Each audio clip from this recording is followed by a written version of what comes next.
Vai Boa gravar, né? tarde, boa tarde a todos e todas.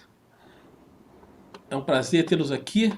Hoje estamos com uma palestra super importante dentro desse evento, que é sexto encontro de pesquisas em administração de conflitos do programa de pós-graduação em Direito da Universidade Veiga de Almeida, o PPGD da UVA, em parceria com o INEAC. Estamos trazendo hoje aqui uma personalidade muito importante da vida pública brasileira, que é o jurista Nelson Jobim, ex-deputado federal, constituinte, ex-presidente do STF, ex-ministro da Defesa, ex-ministro da Justiça e, junto com ele, também o antropólogo, o professor Roberto Cante de Lima, coordenador do INCT-INEAC, Instituto de Estudos Comparados em Administração de Conflitos, e também professor da Universidade Veiga de Almeida. Vou chamar os nossos convidados aqui, pessoal chegando ainda, não precisamos nem correr, mas aqui, olá, boa tarde, professores, professor Cante, tudo bem? Queria que você Tudo fizesse aí bem. uma abertura aí, mas com calma também, que o pessoal está chegando, a gente não adianta a gente começar correndo aqui. Então vou abrir, vamos, para dar tempo do pessoal chegar, fazer uma apresentação assim, o Cante, uma saudação Cante, depois o Nelson, e a gente começa com a palestra. Pode ser assim? Pode. Você vai gravar, Claudinho? Já tá gravando, isso aqui tudo Vai já está indo gravar. pro nosso site. Bom, é um prazer, como diz o nosso amigo Lúcio, né, inenarrável, né, estar diante desse meu amigo, né, de inúmeros anos, né? A gente não diz exatamente quantos anos, porque senão fica desagradável, né? Porque são muitos anos, Mais de 50. mais de 50 anos, né? Nós fomos colegas, né, na Faculdade de Direito, nos formamos juntos e convivemos também muito tempo, né, com muita intensidade, né, nessa vida acadêmica lá de Porto Alegre. E, depois seguimos as nossas trajetórias, né, mas nunca deixamos de ter contato. E o Nelson é uma pessoa muito inteligente, né, muito perceptiva, além de ser um político, né, extremamente hábil e um jurista, né, um dos maiores juristas contemporâneos, né, sem dúvida nenhuma. E o trabalho dele, né, nesses ministérios todos e também no Supremo, né, quando ele também insetou, né, uma discussão sobre o nepotismo, né, no judiciário, etc. Foram momentos fundamentais, né, da vida política e jurídica brasileira, né? Hoje a nossa expectativa é que ele fale um pouco da sua experiência, né, como constituinte e também como membro do judiciário, né, e forte, vamos dizer, influenciador da política brasileira, né, nesses anos todos, especialmente voltada para essa questão da ausência de consensos, né, nas decisões legislativas e nas decisões judiciais e como é que, vamos dizer, os agentes, né, os operadores lidam com essas dificuldades, né, porque as sociedades normalizadas, né, as sociedades que todos têm os mesmos direitos, etc., essas sociedades funcionam basicamente com a administração, né, de conflitos de interesses que são inevitáveis, né? E o Brasil tem uma estrutura hierarquizada, né, no seu direito, as pessoas não têm direitos iguais, né? E esses privilégios aparecem em várias, vamos dizer, oportunidades, né, do direito brasileiro, e, com isso, a repressão, né, e o silenciamento das diferenças muitas vezes, a forma privilegiada de administração de conflitos, né, em vez de havia a discussão e tal. Nós estamos passando por um momento também bastante delicado, né? Nós, na universidade, né? No Ministério da Educação, no Ministério da Ciência e Tecnologia, né? Onde as verbas, né? têm sido muito reduzidas, né? E as atividades, portanto, têm sido prejudicadas. Os cientistas têm reclamado muito, né? dessa, vamos dizer, dessa escassez, né? de recursos, e muita gente está indo embora, né? para o exterior, etc. E há um certo descaso com relação à pesquisa, né? e de qualidade, né? e importante para a sociedade brasileira.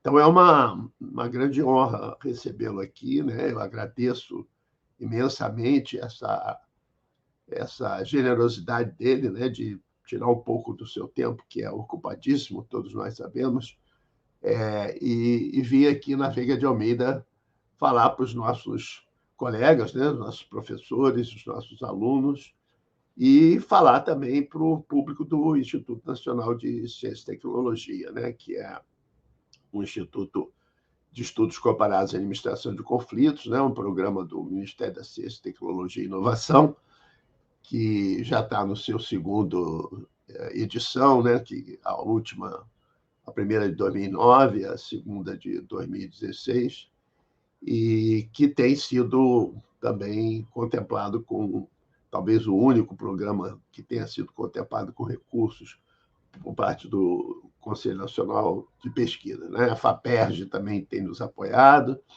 né? A CAPES, e nós estamos seguindo, né? a nossa trajetória de pesquisa da melhor maneira possível, né?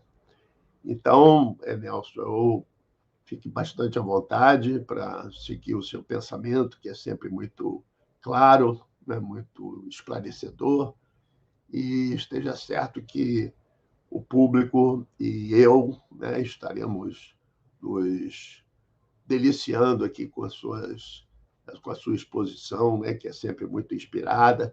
O Nelson era advogado de júri, né? Então também tem o dom, né? da palavra, o dom da retórica e tal. É um colega muito que, antes de se tornar, né? político, e tanto no legislativo quanto no executivo, ele era um advogado muito talentoso, né?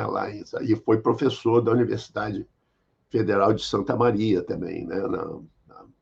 Da Faculdade de Direito da Universidade Federal de Santa Maria, que é a terra natal dele, né? Santa Maria da Boca do Monte, é isso? Então é isso, Nelson. Aguardamos aí as suas palavras.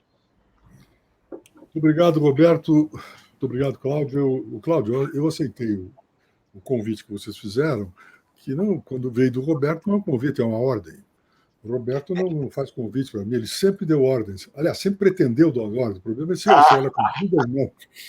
E outra coisa, também eu não posso chamar o Roberto de Kant. Não dá para chamar de Kant, porque quem era Kant era o Dr. Kant Kim de Lima, que era o pai dele. Eu chamava Dr. Kant e não podia chamar o Roberto de Kant. Então nós chamamos de Roberto, era o nome de guerra dele para nós, Roberto. Bem, muito obrigado pela introdução, Roberto, e registro também a ironia em relação a Santa Maria. Hein? Te cuida, né? Porque tu morando em Florianópolis, que era um distrito ao norte de Santa Maria. Vamos conversar sobre o nosso tema. Em primeiro lugar, eu não quero fazer análise, digamos, acadêmica. Eu queria narrar para vocês a partir de fatos. Isso. Buscar a verdade, não nos princípios ou regras, mas buscar a verdade nos fatos. E vamos, então, discutir fatos. E, a partir de fato, formular determinadas abstrações ou determinados conceitos. Bem, em primeiro lugar,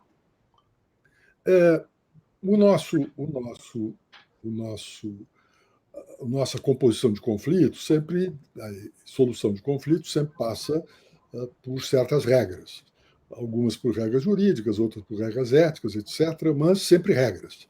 E eu queria examinar com vocês o problema das regras de natureza jurídica, ou seja, a lei, a forma da elaboração da lei. Então, eu vou narrar aquilo que eu vivi. Quando eu ingressei em 1986, eu me elegi deputado federal, eu saí da faculdade, eu era professor de filosofia do direito, de direito processual civil, e também fazia um curso que depois não terminei, um curso de pós-graduação, que acabou não terminando, porque eu me envolvi em política, em lógica matemática e filosofia analítica. Então, aí eu conseguia fazer algumas análises. Bem, o fato é que eu me lembro que, quando eu era professor, eu fazia umas análises dos textos legais e fazia críticas ao legislador, dizendo que eles não sabiam o que estavam fazendo, que aquilo estava tudo errado. Examinava, por exemplo, naquela época, as mudanças que estavam sendo feitas nas leis do inquilinato, etc. Quando eu entrei no Congresso, em 87, na Constituinte, no Congresso Constituinte, por uma série de circunstâncias que não importa aqui, eu acabei sendo, digamos, um ator junto às grandes lideranças da época. Na verdade, eu não tinha poder político, poder de sugerir decisões naquele momento. Eu era a capacidade de escrever, eu era uma espécie de amanuense do pessoal. Escrevia, perguntavam determinadas coisas, etc., eu acabava escrevendo. E aí, como é que se produziram as decisões na Assembleia Constituinte? O PMDB, na época, era o partido majoritário. E o líder do partido majoritário à época, na Constituinte, era o senador Mário Covas, de São Paulo. E, como era o partido majoritário, o PMDB ficou com todos os cargos principais da Constituinte. Ficou com a relatoria, que ficou o Bernardo Cabral, que era do PMDB do Maranhão, aliás, do Amazonas, e depois ficou o PMDB também com todas as presidências e relatorias das comissões e das subcomissões da Assembleia Constituinte, das 29 subcomissões e também das 8 comissões.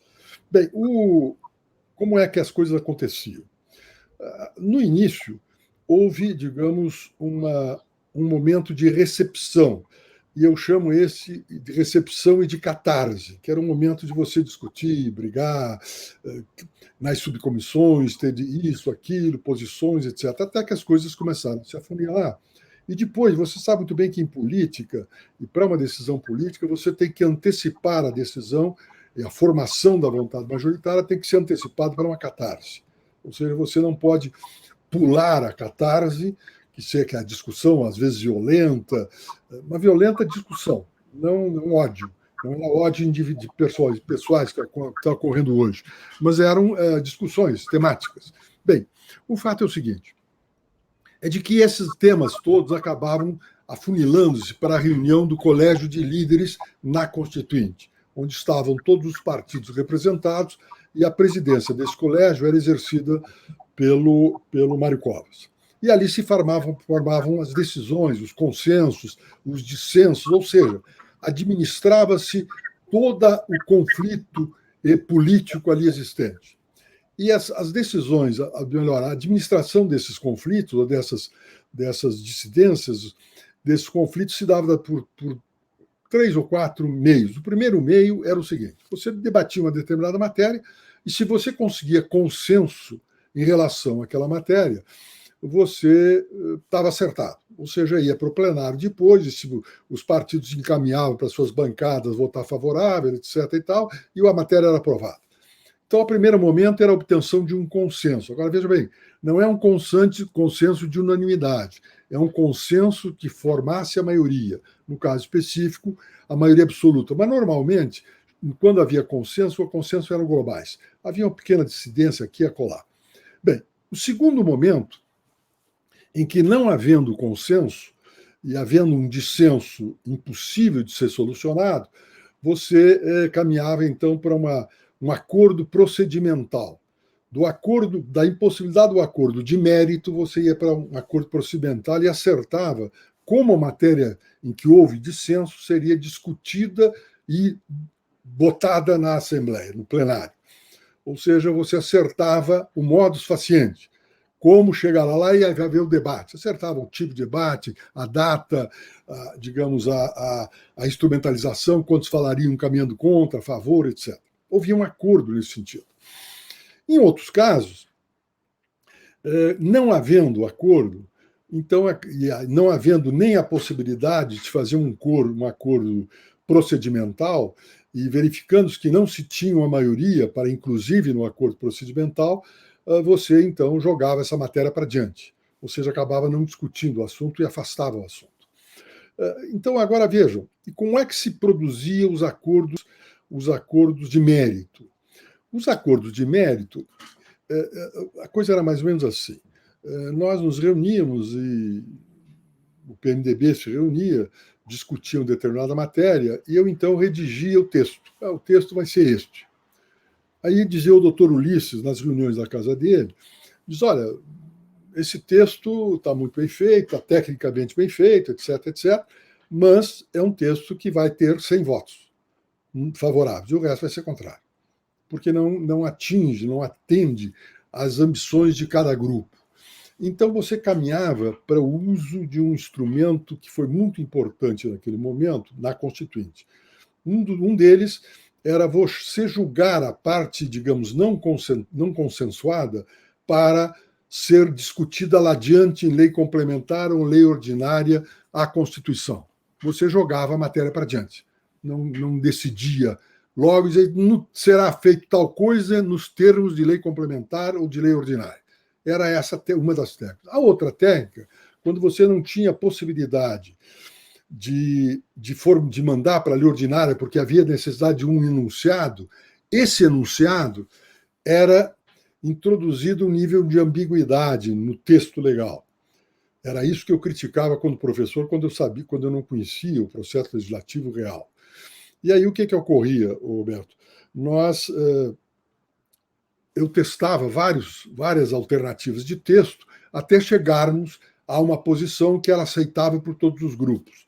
Eu costumo dar um exemplo de um caso específico, que é muito rico nesse sentido, foi quando nós enfrentando e discutindo os direitos dos trabalhadores na Assembleia Constituinte, aí o artigo 7º, e aí tinha lá o problema do repouso semanal remunerado. E você tinha duas posições nítidas. Uma posição sindicalista, com os grupos da esquerda e do centro-esquerda, etc., que pretendiam um texto mais ou menos assim: repouso semanal remunerado obrigatoriamente aos domingos. Ou seja, exigia um momento, o domingo, na semana, e um modalizador deontico da obrigatoriedade. O outro grupo, que era o grupo chamado de direita, ou de centro-direita, etc., eles pediam um outro tipo de texto. Não queria saber dessa obrigação do domingo e queria estabelecer de que o repouso semanal remunerado, que ficaria existente, seria fixado por meio de convenção coletiva ou contrato coletivo de trabalho. Ou seja, jogava o dissenso sobre o momento de gozar este direito de repouso semanal remunerado, jogava para uma solução de conflitos posterior via essa situação que levaria necessariamente à Justiça do Trabalho. Bom, não houve consenso.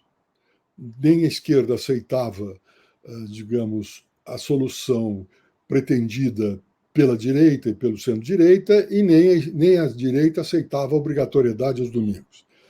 Então, eu, designado pelo doutor Ulisses, junto com o Antônio Brito, que depois veio ser governador do Rio Grande do Sul, nós, então, começamos a conversar com as duas áreas. E aí, quem representava, digamos, vocalizava a área da esquerda era o líder do PT na época, o Plínio de Arruda Sampaio. O Plínio de Arruda Sampaio, a origem do Plínio, era do Partido Democrata Cristão. Então, ele não era dos radicais, que ele tinha lá aquela posição católica muito forte de uma esquerda católica, mas não tinha a radicalidade dos outros personagens que eventualmente cercavam ele. Mas ele me disse o seguinte: digo, olha, Jobim, não é possível. Eu não posso abrir mão da palavra domingo. Se eu abrir mão da expressão domingo, eu vou apanhar. Eu não tenho como ter solução. Eu vou examinar um texto, mas tem que aparecer o domingo. Aí depois nós nos dirigimos, os dois, o Brito e eu, ao pessoal da esquerda, que no caso, o pessoal da direita, que tinha lá vários, entre eles o Roberto Campos, etc. e tal, E começamos a discutir a matéria, e eles diziam, não, mas não pode ser obrigatório no domingo, etc. Aí o Brito e eu bolamos a seguinte solução. Bom, precisamos ter o domingo, que era a condição sine qua non do Plínio. Precisamos não ter obrigação. Então, nós redigimos um texto que foi o seguinte, e está na Constituição, e que depois foi aprovado, na época, por maioria, 400 e tantos votos.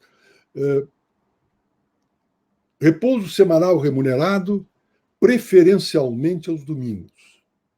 Ficou o domingo que a esquerda queria e saiu o obrigatório que a direita queria.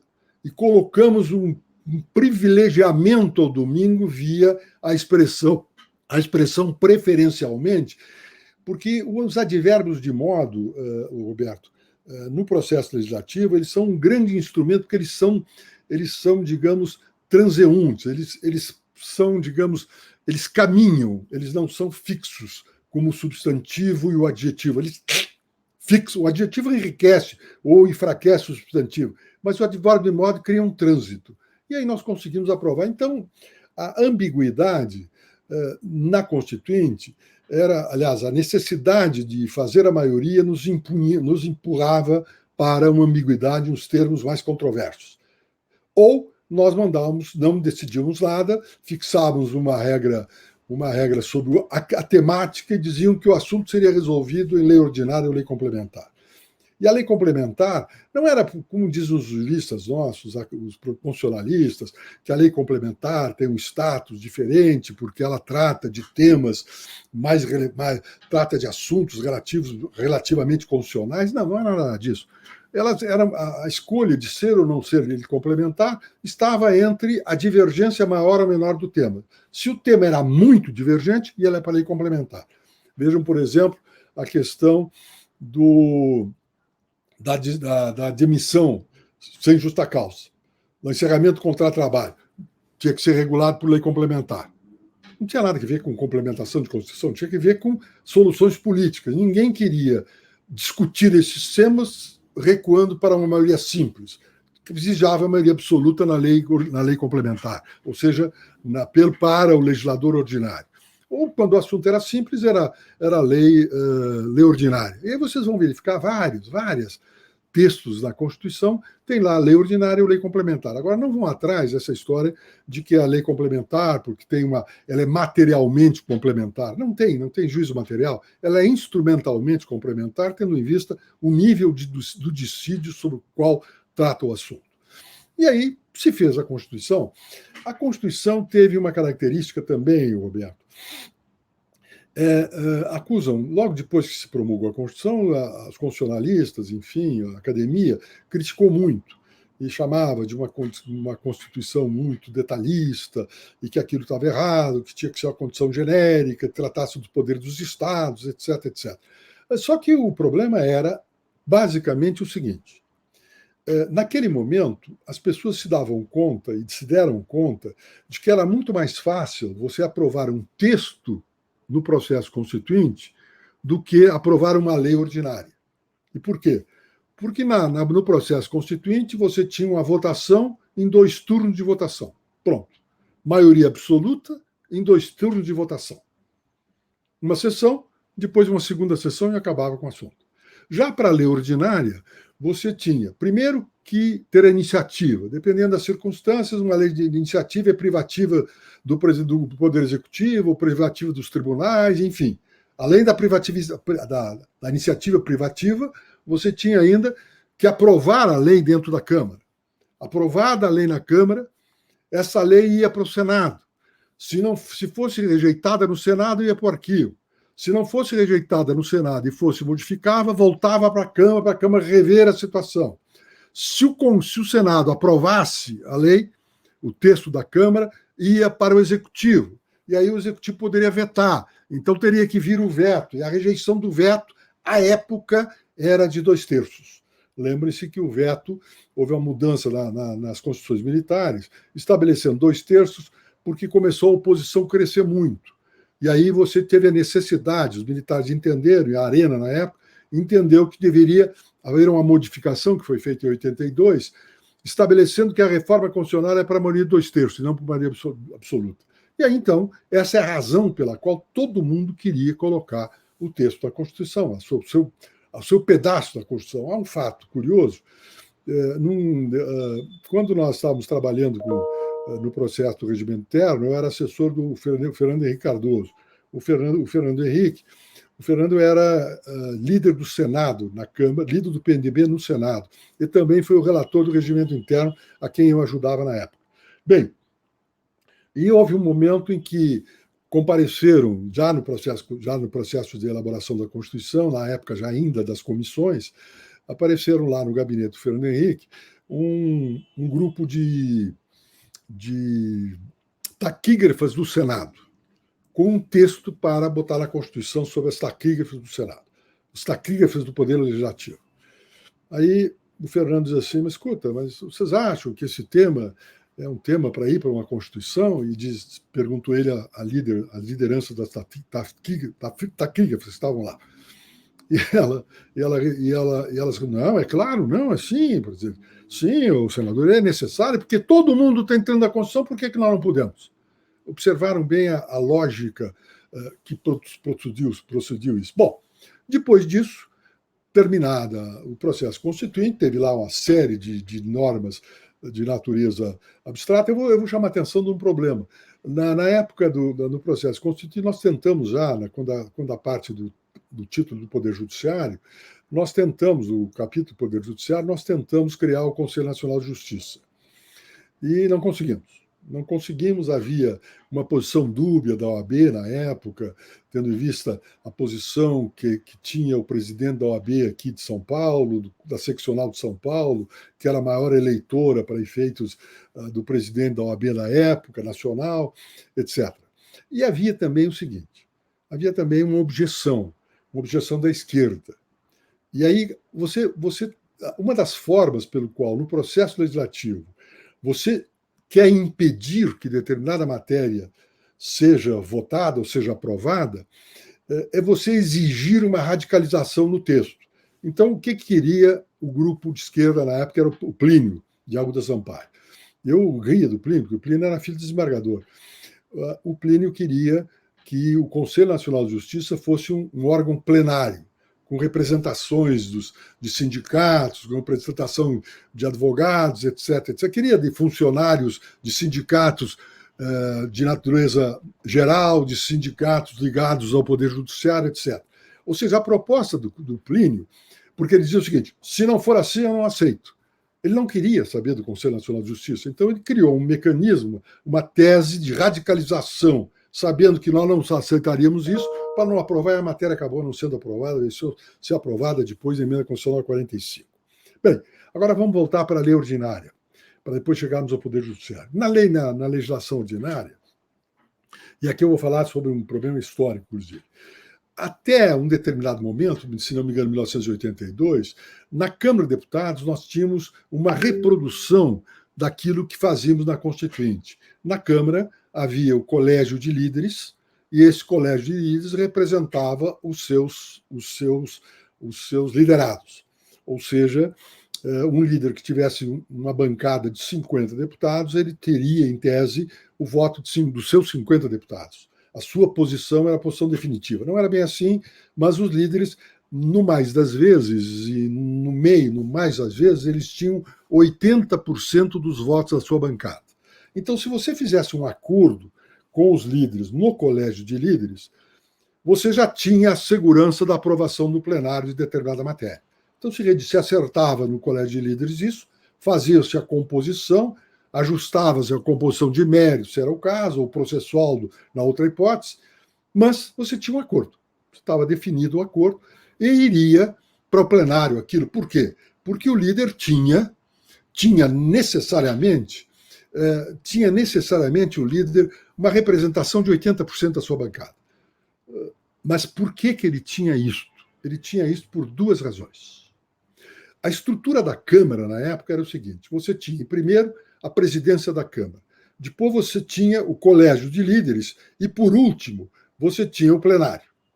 O Colégio de Líderes era o intermediário dos deputados à presidência da Câmara e ao Congresso, ao Executivo, para as suas reivindicações legítimas, etc. Então, o que ocorria? Um deputado que quisesse ter uma discussão com o Executivo sobre determinado tema, se ele ligasse, se o seu secretário ligasse diretamente para o gabinete do ministro, a secretária do ministro diria o seguinte: olha, tudo bem, nós podemos marcar, mas seria conveniente que o senhor fizesse seu pedido via sua liderança partidária, porque aí é mais rápido para marcar. Ou seja, os deputados percebiam que os líderes tinham um poder e que eles dependiam muito dos líderes para resolver os seus assuntos do Poder Executivo. O mesmo se diga em relação ao presidente da Câmara. Quando você tinha algumas reivindicações ao presidente da Câmara, tinha que necessariamente o líder ir junto, senão não funcionava. O doutor Ulisses, enfim, os presidentes da Câmara recebiam o deputado, etc., mas a coisa só funcionava se o líder viesse com a ratificação do líder da bancada. Então você tinha uma autoridade, digamos, política, além da autoridade política, que elegeu o líder, mas você também tinha a unidade, digamos assim, administrativa, dessa fórmula de intermediação. Agora, 20% da bancada, normalmente a 20% não tinha. 20% eram antigos deputados, com mais autoridade, e aí você tinha que conversar diretamente com eles, que eram aqueles que nós chamávamos formadores de opinião e que não participavam do colégio de líder por qualquer outra circunstância. Mas integravam o partido e tinham, digamos, posição do partido, então o líder ia conversar com eles. Os outros deputados não precisavam, porque bastava ele encaminhar na hora da votação no plenário, que seria. Agora, dito isto, como é que funciona o plenário? Também é necessário entender o funcionamento real do plenário e as regras de aprovação do texto, dos projetos de lei. Se você lê aí esses comentários sobre o processo legislativo, são comentários a partir do texto constitucional. E esses trabalhos sobre o processo legislativo, com exceção de um trabalho já mais antigo, escrito por José Afonso da Silva, que tem um avanço maior, mas normalmente o jurista gosta de dizer como é que os outros devem se comportar. E aí eles devem dizer, é uma espécie de normas, digamos, uma dogmática prescritiva de como deve se conduzir. Eles não sabem como é que acontece. Então, vejam bem, não sabem essa história aí da ambiguidade, essa coisa que eu falei, esse mecanismo todo, e no plenário você tem as seguintes posições que, dentro do plenário, é possível ocorrer. A primeira é impedir que os outros votem. Um determinado partido não quer que a matéria seja votada, ou um determinado grupo de deputados não quer que a matéria seja votada. Para que uma matéria seja votada no plenário, é necessária a presença, na sessão, da maioria absoluta dos membros da Casa, dos membros da Câmara. Maioria absoluta não deve ser dito como sendo a metade mais um dos membros da Casa.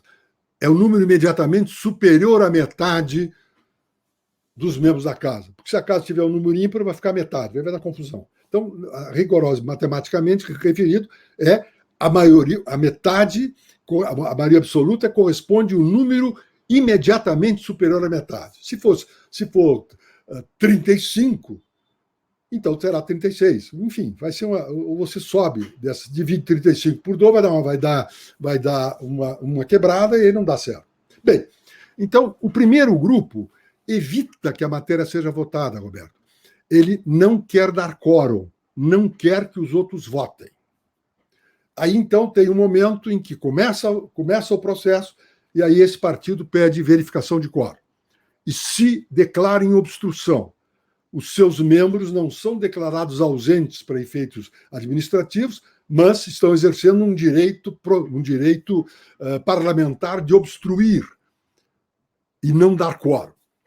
Feita a verificação de quórum, se esse partido que tentou a obstrução for derrotado, no sentido de que conseguiram o quórum e a matéria vai ser votada, eles então entram em um outro processo de obstrução que o regimento viabiliza.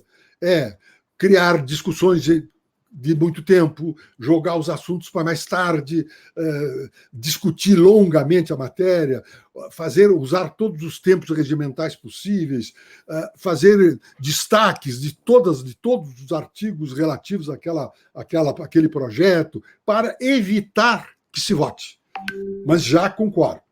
Este é o segundo, digamos, dentro da chamada obstrução, vocês não dar quórum ou tentar evitar que votem. É o primeiro conjunto da obstrução, que tem 2 subconjuntos. Bom, outro tipo de alternativa que você oferece ao partido, ao parlamentar, é diferente. O primeiro, da obstrução, ele não quer que os outros votem. Uma coisa. A outra é quando ele quer que os outros votem, mas ele não quer votar. Ou seja, ele quer dar o quórum para a votação, mas não vota na matéria.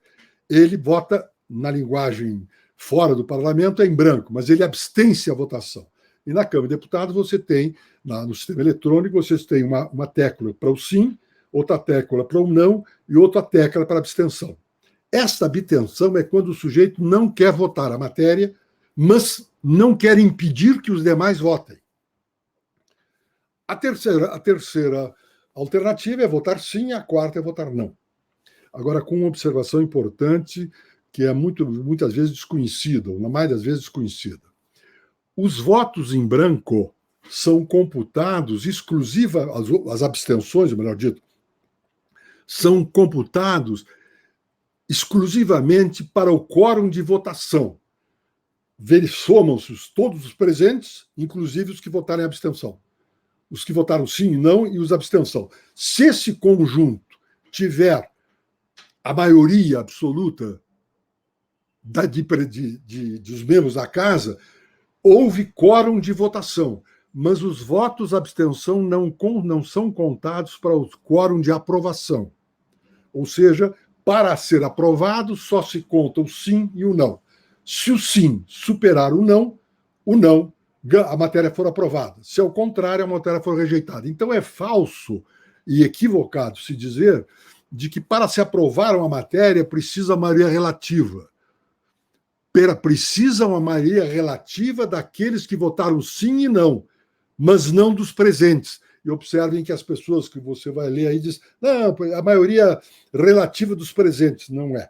É a maioria relativa em relação aos que votaram sim ou não.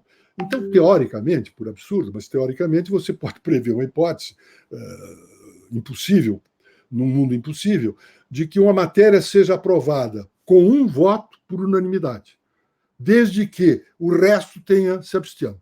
Havendo abstenção e não tendo nenhum voto não, e tendo um voto sim, e vários os votos de abstenção que deram quórum para a votação, mas não são computados para o quórum de votação, de aprovação, a matéria teria sido aprovada por maioria, por unanimidade, com um voto só. Então, estou mostrando aí, digamos, as regras do trabalho e os temas e os espaços que você pode, os caminhos que você pode tomar num processo de discussão da matéria. Daí porque é absolutamente necessário os entendimentos dos líderes. Bom, esse mecanismo tripartite, governo, presidente da Câmara, aliás, presidente da Câmara, colégio de líderes e parlamentares e plenário, funcionava muito bem.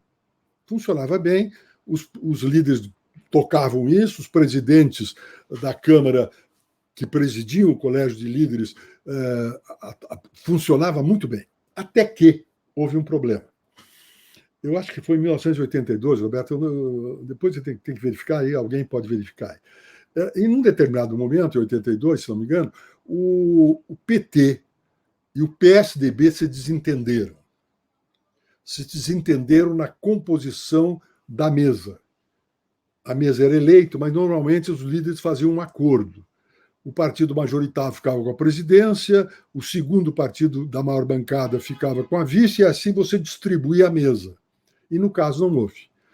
Porque houve já dissidências internas. No PT houve uma dissidência entre dois personagens, um era o o deputado Greenhalgh, aqui de São Paulo, do PT de São Paulo, e outro era o Virgílio Guimarães, um deputado de Minas Gerais, do PT, que disputaram dentro da bancada quem deveria ser o candidato do PT para a presidência da Câmara.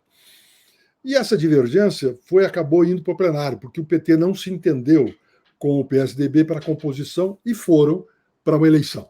Só que tinha um terceiro candidato, que era um candidato avulso. Não é necessário que um candidato a presidente seja indicado pelas lideranças. Normalmente o é. Mas pode ter um candidato avulso, que normalmente não era eleito. E aí houve um candidato avulso. Quando houve o primeiro turno de votação, o PSDB foi o terceiro mais votado, ficou fora do segundo turno, porque é necessário maioria absoluta para a eleição da mesa, do presidente, no caso. E aí foram para segundo turno o Greenhalgh, que era o candidato do PT, e o Severino Cavalcante, que era um candidato do baixo clero, a gente chamava assim baixo clero, ou seja, fora das lideranças partidárias. Como o PSDB brigou com o PT e estava, digamos, em relação a ódios daquela eleição, o PSDB, no segundo turno, vota no Severino Cavalcante, porque não queria que o PT fosse eleito em retaliação ao PT, que não tinha feito acordo com eles. E aí o que aconteceu? O Severino foi eleito presidente da Câmara. No momento em que o Severino ficou eleito presidente da Câmara, Roberto, os deputados passaram a ter acesso direto à presidência da Câmara sem a intermediação dos líderes. Porque este representava os deputados, não dependia dos líderes, não foi eleito, não foi indicado pelos líderes. E também o presidente da Câmara passou a ser o intermediário dos deputados em relação à presidência, ao governo federal, aos ministérios em que os deputados precisavam de audiências, etc, etc. Com isso, o Colégio de Líderes perdeu a importância. E ao ter perdido a importância, o Colégio de Líderes, não ter mais capacidade de composições, a formação das vontades majoritárias ficou extremamente dificultada, porque você não tinha com quem falar. E aí começaram a entrar naquele negócio de ter diálogos diretos e composições diretas, a entrega de vantagens. Às vezes uma vantagem legítima, não havia corrupção nesse caso, mas às vezes você assegurava algumas coisas para a sua região, dizendo que votaria de forma tal com o governo, etc. Você não tinha mais articulação dentro do Congresso da Câmara, para formar essa maioria necessária. Tanto isso é verdade, Roberto, que a partir do Severino, embora o Severino em seguida caiu, porque teve lá um problema de negócios com um restaurante da Câmara, os outros presidentes da Câmara que foram eleitos, eles gostaram dessa, digamos, novidade bonapartista. Os presidentes passaram, eles, a ter acesso direto ao plenário. Não tinham mais a intermediação dos líderes, não dependiam mais dos líderes. E os presidentes posteriores gostaram disso. Gostaram disso e vários deles, digamos, instrumentalizaram com muita inteligência e capacidade essa posição de ser o comandante do plenário.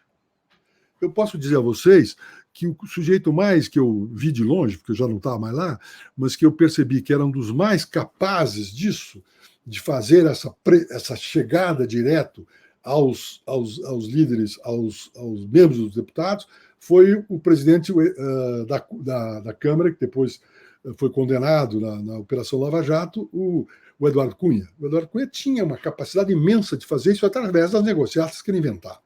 E com isso, ele conseguia fazer a vontade da maioria. Significava o seguinte: o presidente da República ficava dependendo, e o executivo ficava dependendo do presidente da Câmara para aprovar as suas matérias. Isso aí foi se enriquecendo progressivamente, Roberto, e a negociação sempre se dava via presidência da Câmara. Tanto é, Roberto, de que a partir da presidência do Severino, os colégios de líderes perderam importância. Eu pergunto para algum de vocês que estão nos ouvindo aí, quem são os líderes do partido na Câmara? Vocês sabem? Nós temos 24 partidos hoje na Câmara dos Deputados. O PSL tem 53 deputados, que agora está se juntando ao DEM. O PT tem 52. Alguém conhece o líder do PT na Câmara? Não, porque não tem mais importância. Por que não tem mais importância? Porque não tem mais convencimento. O líder do PL, do PP, do PSD, do partido do Kassab, não sabe quem é líder. Não tem importância. Quem tem importância hoje é o presidente da Câmara. E isso foi enriquecido progressivamente via o orçamento. E aí vem outro detalhe importante, que agora está vendo essa discussão aí, enfim. Num determinado momento, no tempo que eu estava lá, os deputados tinham emendas ao orçamento. Mas, normalmente, as emendas que se tinham eram emendas relativas à Bolsa de Estudos. Eu me lembro que eu entregava para o líder do PCdoB da Câmara, eu não tinha lá essas coisas de Bolsa de Estudo, e ele fazia lá para a Bahia. Era um deputado muito, muito interessante, que era o líder do PCdoB na época. Bom, quando a coisa foi evoluindo, os deputados começaram a entrar dentro do orçamento, o Congresso principalmente, e aí se criou uma coisa que foi muito aplaudida à época pela mídia e pela academia, as emendas individuais impositivas dos parlamentares. Antes, as emendas dos parlamentares não eram impositivas. E aí o executivo, o parlamentar tinha que negociar com o executivo para aprovação, para a liberação da sua emenda que foi aprovada. Com a impositividade, os deputados cresceram em cima do executivo, porque o executivo tinha a obrigação constitucional de dar execução à emenda aprovada, à emenda parlamentar aprovada no orçamento.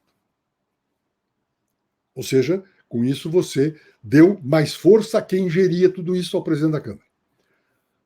Além do mais, surgiram depois, já haviam, mas surgiram depois, via as leis diretrizes orçamentárias, as emendas ditas autorizativas, melhor, as emendas de bancada, que passaram a ser também impositivas via lei de diretrizes orçamentárias que era votada pela Câmara e pelo Congresso.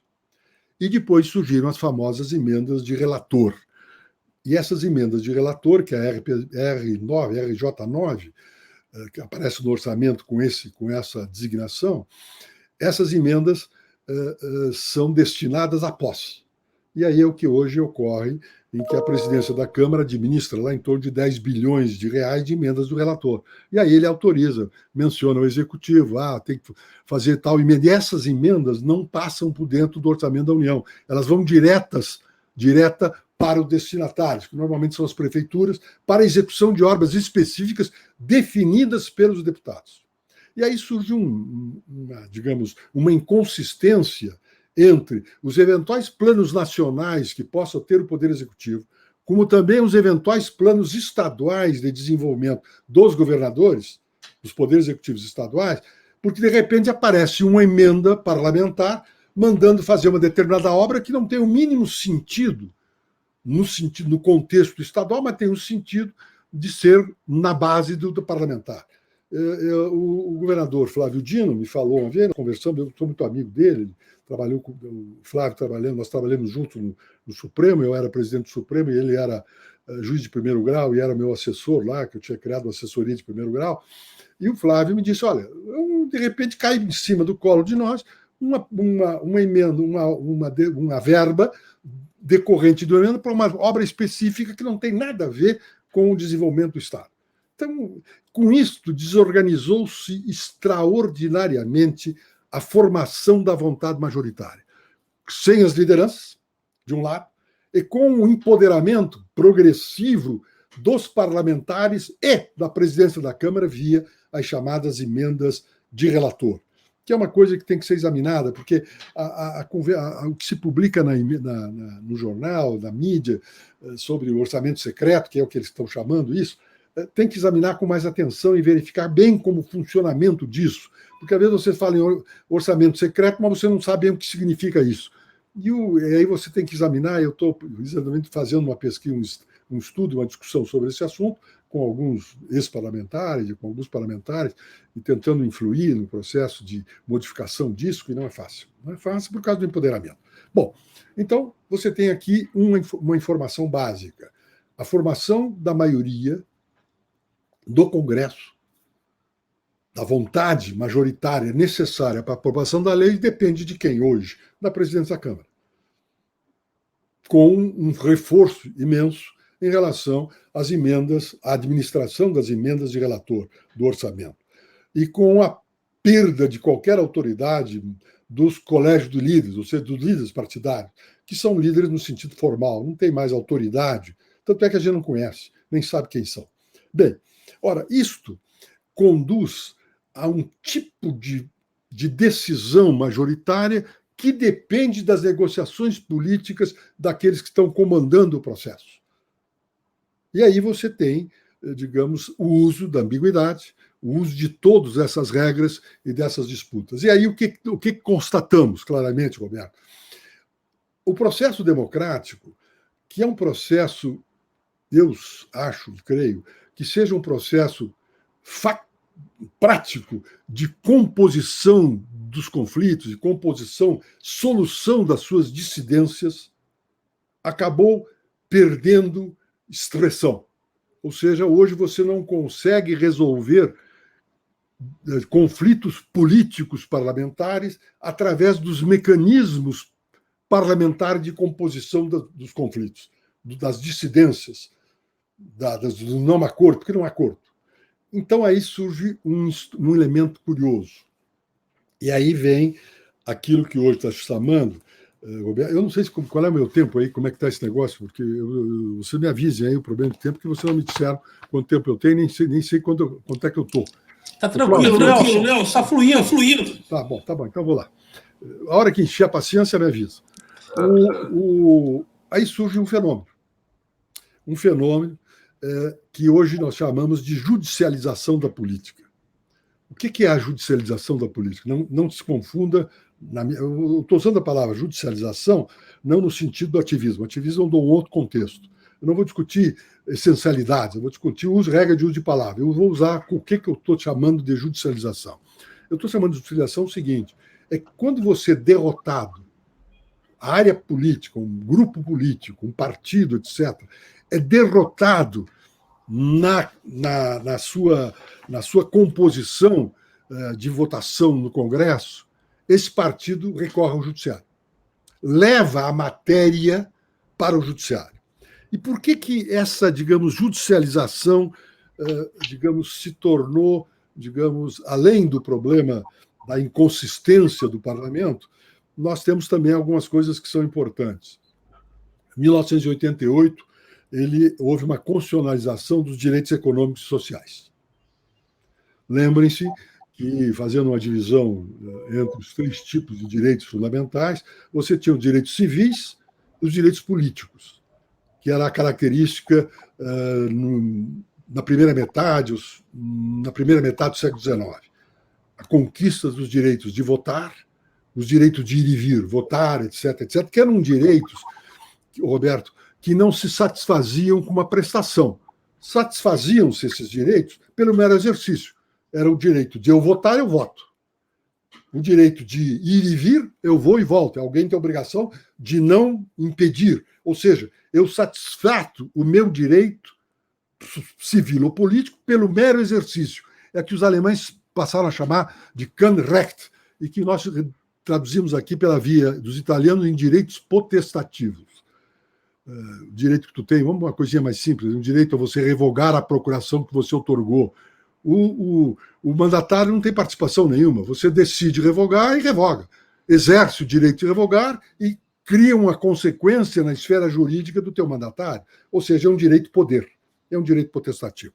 Agora, os direitos civis e políticos, aliás, sociais e econômicos, começaram a surgir da emergência do final do século XIX, com a necessidade, a emergência dos partidos socialistas, principalmente não dos partidos comunistas propriamente, mas sim dos socialistas. E depois essa coisa se estendeu via o início do século XX, com a Revolução Russa, etc., e depois com o welfare state, também, que foi uma consequência dessa ampliação dos direitos fundamentais, atingindo os direitos econômicos e sociais.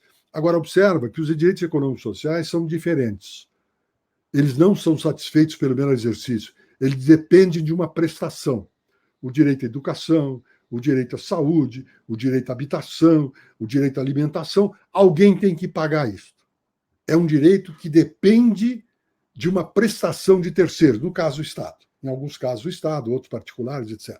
Não é direitos que são satisfeitos, não são direitos que custem recursos, os outros. Estes, sim, são direitos a uma prestação e, portanto, são direitos que estão muito vinculados à capacidade da sociedade de satisfazê-los, ou da capacidade econômica de satisfazê-lo, ou do interesse econômico de satisfazê-lo, que é uma coisa que leva à disputa entre os pretendentes aos direitos sociais e aqueles que querem pagar, que não querem pagar.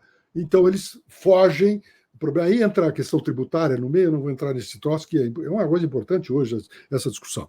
Bom, nós temos, então, a constitucionalização desses direitos sociais e econômicos da Constituição.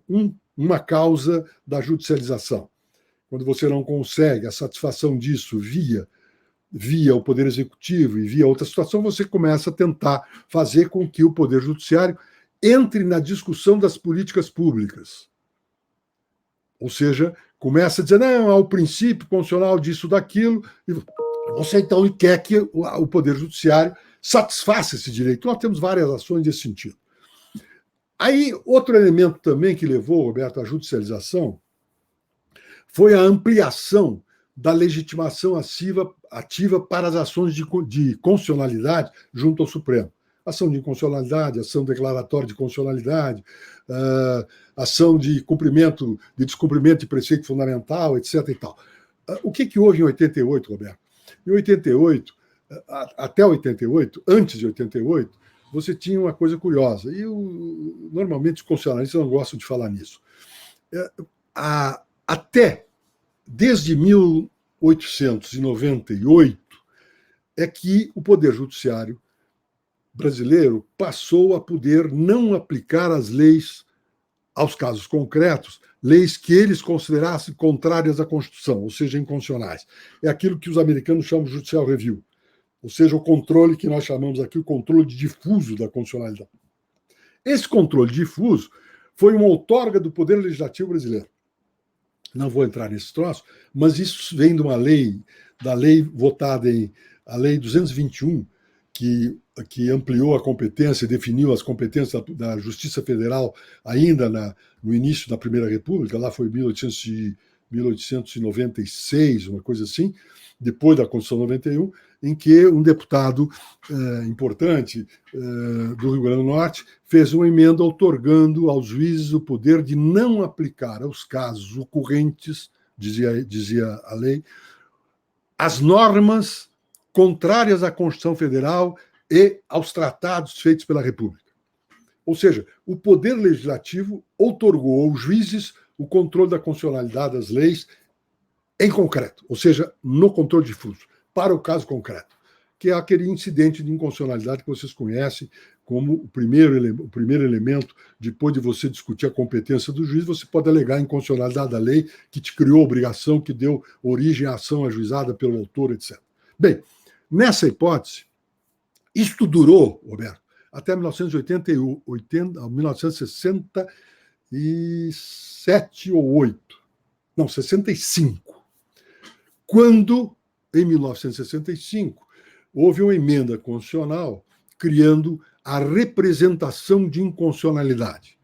Ou seja, importaram, em 1965, o direito constitucional brasileiro, a legislação brasileira, a emenda constitucional, importou o sistema do controle em abstrato da constitucionalidade do sistema europeu. E aí começaram a conviver no Brasil os dois sistemas. O sistema do controle, no caso concreto, e o sistema do controle da própria lei, via a ação, naquele momento, a ação de representação, da representação de constitucionalidade.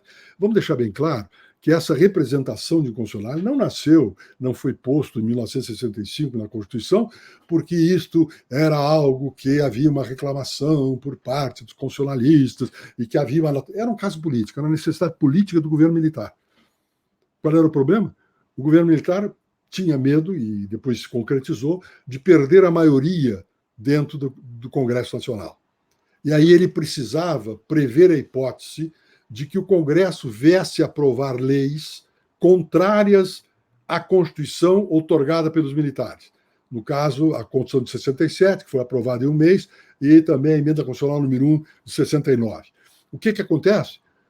Eles, então, criaram esse controle direto da constitucionalidade contra as leis aprovadas no Congresso, porque eles tinham medo de perder a maioria, e com isso, deram a legitimação ativa para o Procurador-Geral da República. E lembra-se, Roberto, que o Procurador-Geral da República, nessa época, integrava o gabinete da Presidência da República. Era membro do gabinete. Tinha qualidade de ministro e, além do mais, era advogado do Presidente da República. Não existia Advocacia Geral da União. Quando, em 1987, nós começamos a discutir, nós chamamos a atenção e mostramos o seguinte, que o controle da constitucionalidade deveria ser, a legitimação ativa não deveria caber somente ao Procurador-Geral da República, deveria caber também a órgãos externos ao governo, no sentido geral, aos órgãos públicos. Devia ser algo fora também dos órgãos públicos, para trazer também representantes de setores da sociedade que pudessem promover a análise pelo Supremo Tribunal Federal da constitucionalidade das leis. E aí você tem lá, o Procurador-Geral da República passou a ter legitimação ativa e o Procurador-Geral, em 87, saiu de dentro do gabinete, passou a ser um órgão autônomo, fora, ou seja, com autonomia, no sentido de não ser mais o advogado, inclusive, do Poder Executivo, criou-se a Advocacia Geral da União, a AGU, e também se otorgou legitimação ativa para o Presidente da República, face à autonomia do Procurador-Geral,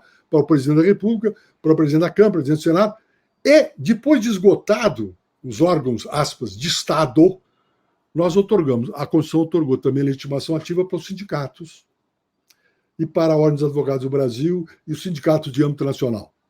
Com isso, você otorgou a possibilidade do controle da constitucionalidade das leis também a serem provocadas por órgãos externos ao Estado. E aos partidos políticos também foi otorgado.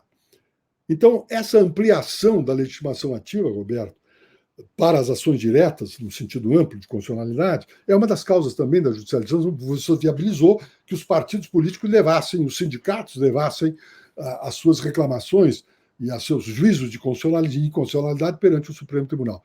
O Supremo criou uma restrição pela jurisprudência. Ele, em relação à legitimação ativa dos sindicatos, ele restringiu, estabelecendo de que só tinha legitimação ativa se a matéria a ser suscitada se em relação à matéria suscitada pelo sindicato houvesse pertinência temática. Se fosse um assunto completamente fora da relação de trabalho que ele representava, ele não podia entrar com a ação. Isso foi uma restrição criada pelo tribunal numa tentativa de defesa de não ter tantas ações de constitucionalidade. A terceira causa de judicialização, de levar a política, é aquilo que eu já falei, as controvérsias. E a incapacidade da política de resolver as suas controvérsias. E aí começa a se eleger o tribunal para ser o grande personagem. Eu vou lembrar a vocês o seguinte, logo depois de 88, tinha um deputado, um senador aí do Rio de Janeiro, que era do Partido Socialista Brasileiro, do PSB, Haddad, eu acho que era Jamil Haddad, se não me engano, não me lembro o nome, mas deve ser isso. Era um deputado de origem libanesa. E ele era o único representante do seu partido no Senado. E ele também era o líder, o presidente do partido, o líder do partido. O que ele fazia? Ele levava, não discutia as matérias dentro do Congresso e levava a sua ação direta de inconstitucionalidade perante o Supremo e dizia o seguinte: se eu discutir no Congresso, não tem visibilidade nenhuma. A visibilidade minha vai surgir quando eu for levar ao protocolo do Supremo a ação direta constitucional. Aí eu vou ser notícia e o partido vai ser reconhecido. Ou seja, o fato de você não ter formas de solução dos conflitos pela via da política começou a política recorrer, os setores políticos recorrerem ao Poder Judiciário, ao Supremo, para resolver seus conflitos. Além do mais, teve o problema da ineficácia de políticas do Poder Judiciário na implantação das políticas públicas, que também deu origem a tudo isso. Além do mais, teve o problema da legislação ambígua do Poder. Ou seja, você tem uma ambiguidade quando você consegue aprovar na Câmara ou no Congresso uma determinada lei em que você tem, digamos, 4 alternativas legítimas face à ambiguidade da lei. 1, 2, 3, 4, 5. o Poder Legislativo, por ser incapaz de produzir um consenso que torne nítido o texto legal, o Poder Legislativo está outorgando ao Poder Judiciário uma espécie de, digamos, Poder Legislativo supletivo, porque caberá ao Poder Judiciário escolher uma das 4 alternativas, todas elas legítimas, considerando a ambiguidade do texto legal. Escolher alternativas significa juízo de conveniência, e juízo de conveniência é juízo político, não é juízo jurídico. E aí surge esta outra situação. E aí você tem ainda o uso do Poder Judiciário para as disputas políticas, não só dentro do Congresso, mas externas, etc. E ali você culmina essa judicialização com outro fato. É de que nós temos uma regra que é a obrigação do Poder Judiciário de decidir. É o chamado non-liquid, que está no artigo 5º, inciso 35 da Constituição. O Judiciário tem que decidir. E aí acaba decidindo. O que nós tivemos durante todo esse período inicial? Houve no início, Roberto, uma certa resistência do tribunal de entrar em questões políticas. E aí a gente qualificava como matéria interna corpus e você não ia decidir questões que eram meramente políticas e eram, digamos, o prolongamento do debate político perante o judiciário. No entanto, aí começou um negócio, começou a surgir, digamos, uma fundamentação acadêmica para fazer, de um lado, primeiro nós tivemos uma fundamentação acadêmica para fazer com que o Poder Judiciário passasse a entrar também na decisão dessas matérias. E essa corrente é o chamado neoconstitucionalismo. Eu vou ler um texto do ministro Luiz Roberto Barroso, que deixa muito bem claro isso. O que significa essa coisa? Ele usa o nome judicialização. São questões relevantes do ponto de vista político, social ou moral, estão sendo decididas em caráter final pelo Poder Judiciário. E diz ele mais, essa judicialização é um fato. Está aí, é fato. Agora, ao lado da judicialização veio um crescimento daquilo que nós estamos chamando hoje, de ativismo judicial, que é o fato do Poder Judiciário entrar nessa temática. Veja uma frase do Barroso que deixa muito claro isso, diz ele. Ele diz que a judicialização é um fato, realmente é um fato, os sujeitos entram com ação, etc., decorrente de uma circunstância política, mas entram. É um fato. Agora, diz ele que o ativismo judicial não é um fato, é uma atitude.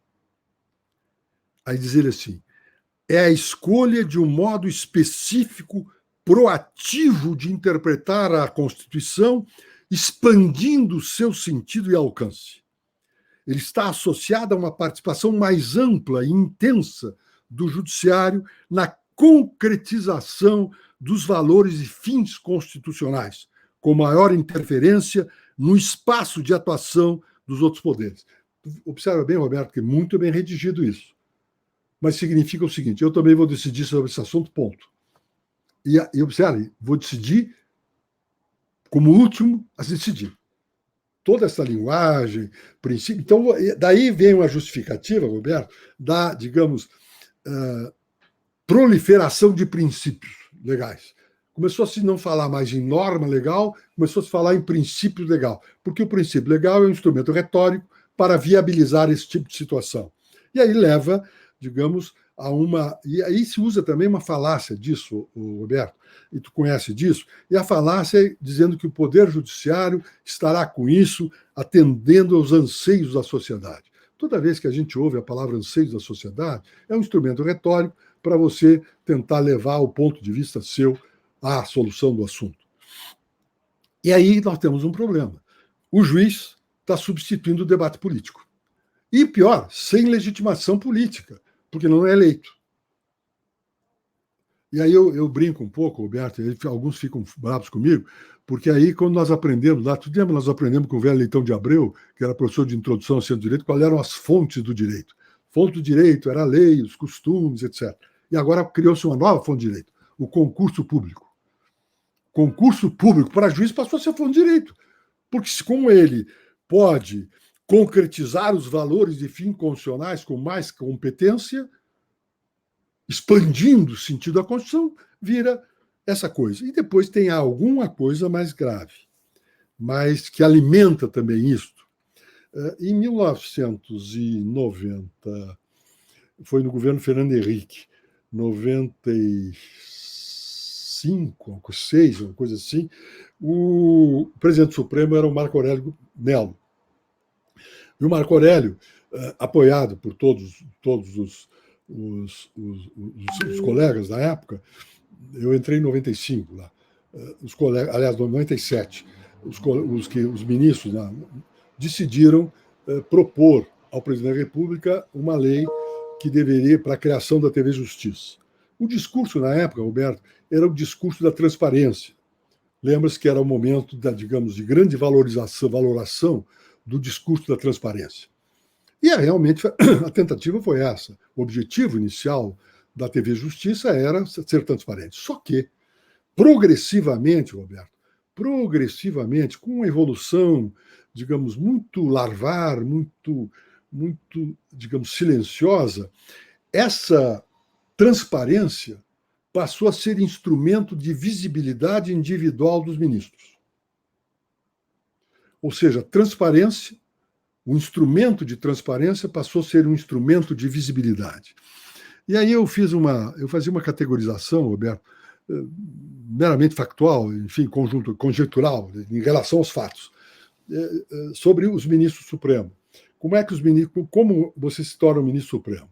Todos eles foram indicados por um presidente da República. Ou seja, não há diferença nenhuma entre os ministros, porque todos eles foram indicados por um presidente da República. Por que eles foram indicados? Bom, eles foram indicados ou porque tinham relações diretas com o presidente, ou porque tinham relações indiretas. Alguém de relação do presidente indicou a eles. Então, nós temos várias hipóteses. Eu, por exemplo, fui indicado ao Supremo porque eu tinha relação direta com o Fernando Henrique, foi ele que me indicou, eu era ministro da Justiça à época. O Pertence, José Paulo Pertence, foi indicado pelo Sarney, porque ele era o Procurador-Geral da República na época e era membro do gabinete, no modelo anterior a 87, 88. Bem, não é aí que está, não está aí a diferença. A diferença está em você se perguntar sobre a origem da relação. Qual é a origem da relação direta ou indireta com o indicado a ministro supremo pelo presidente? E a origem da relação pode ser duas. Eu estou fazendo uma tipologia tipo weberiana. Não necessariamente elas são tipos puros, não existe isso, mas tem que se misturam. Há dois tipos puros. Uns tiveram a sua relação direta ou indireta com o presidente oriundo da sua biografia. Outros só tinham relações e não tinham biografia. E aí ocorreu o seguinte, quando você vê o comportamento desses ministros dentro do tribunal, há uma diferença fundamental. Eu assisti isso, eu vi isso. Inclusive, discuti esse assunto com o ministro Moreira Alves, quando eu me dei conta, tentei formular essa hipótese, eu falei com o Moreira lá por 99, por aí, uma coisa assim, 99, 2000, eu já estava uns 3 anos no tribunal. Os ministros que foram indicados porque já tinham uma biografia têm uma conduta distinta no plenário dos ministros que não tinham biografia. E a conduta é a seguinte: os que tinham biografia e foram indicados por isso não precisam do tribunal para fazer a sua biografia. Mas os outros, que não tinham biografia, precisam do tribunal para fazer a sua biografia. E aí, você vai encontrar as seguintes diferenças de conduta. Hoje, você não vê mais, por exemplo, uma coisa que era comum no tempo que eu estava lá, era o seguinte: botava em votação no plenário um tema qualquer, um recurso, uma ação direta qualquer, o relator relatava a matéria, havia sustentação oral, depois o relator votava. Se eu concordasse com o relator, o presidente, ao perguntar como vota o ministro tal, eu dizia com o relator, acompanha o relator ou com o relator, acabava, não dizia mais nada. Hoje você não vê mais isso. O sujeito, para acompanhar o relator, precisa fazer um longo voto, uma longa sustentação erudita para acompanhar o relator. Por quê? Porque ele está sendo visto, principalmente dentro dessa quadra. E aí você tem esse pessoal, digamos, aqueles que precisam fazer a sua biografia, não estou dizendo que sejam incompetentes, vamos deixar bem claro. Tem competência, mas não tem biografia pública que possa justificar aquela presença. Então, eles precisam fazer essa biografia. E tu tem 2 instrumentos, Roberto, digamos, puros. Tem outros, mas vamos citar 2 instrumentos de fazer a biografia, que eu assisti. Um era o seguinte: o sujeito era indicado por um governo, pelo presidente, aí no dia seguinte assumia, começava a votar contra as pretensões oriundas da AGU, oriundas do governo que o indicou. E aí era elogiado pela imprensa pela sua independência. Então ele precisava mostrar a sua independência. Era, digamos, a forma mais, digamos, mais primitiva, menos sofisticada de fazer a biografia. Ele começava a se dizer: eu sou independente, voto contra o governo, e votava de qualquer forma contra o governo. Isso era comum. Não quer dizer que quem está votando contra as pretensões do governo não tem a razão. Estou dizendo que este faz isso tendo este objetivo e depois encontra os fundamentos. Bom, o segundo personagem, que é também o mais sofisticado, esse depende de mais formação, é o seguinte: o tribunal está decidindo, tem lá uma jurisprudência firmada, Roberto, sobre determinado assunto. 1, 2, tem 10 anos ou 5 anos decidindo que a matéria é X, a decisão correta é X. Aí começa a aparecer um que começa a querer mudar a jurisprudência do tribunal. Por que ele quer alterar, Roberto? Porque ele quer ser o pai do novo Leading Case, e aí ele fica famoso. Aí o Roberto, quando for escrever os livros dele sobre conciliações, etc., já o fulano mudou, e aí começa a aparecer. Então, entendeu? Digamos, a vontade humana do personagem fazer isso são 2 mecanismos que eu identifiquei lá. Não significa que não se confundam, você não encontra os 2 tipos, mas esse tipo é fundamental. Olha, passem a olhar com essas lentes que vocês vão enxergar essas coisas. Bom, e qual é o modo que esse ativismo se realizou, além dessas causas e conceitos que eu acabei de dizer? O modo é o seguinte: a aplicação da Constituição a questões não previstas. Você começa a tomar decisões sem previsão constitucional, mas aí você recorre a um princípio, escolhe a existência de um princípio que não é... Aí ele criou-se uma figura muito interessante, instrumental, tudo elas instrumentais e retóricas. Princípios, e você encontra na academia isso, na dogmática do direito constitucional, você encontra os princípios explícitos e os princípios não explícitos. E os não explícitos entra qualquer coisa. Aí eu me lembro que quando eu estava no tribunal, começaram a aparecer princípios a tudo que era lado. E eu comecei a anotar. Os princípios começaram a aparecer. Chegava um advogado lá, porque pelo princípio tal. Eu sei que na época eu tenho lá uma coletânea de princípios que naquela época, chegou aos 90 e poucos. E você observa hoje, tem um livro, um dicionário de princípios, que é publicado aqui por um professor de São Paulo, que tem mais de 900 páginas. É um tijolo. Porque apareceu o princípio. Por quê? Porque é um instrumento retórico para você aplicar a Constituição a critérios, digamos, com critérios não elásticos, ou aliás, critérios nada elásticos, e em causas não previstas. A figura que apareceu agora do estado de coisas inconstitucional, que é a imposição de execução ou paralisação de políticas públicas sem regra constitucional.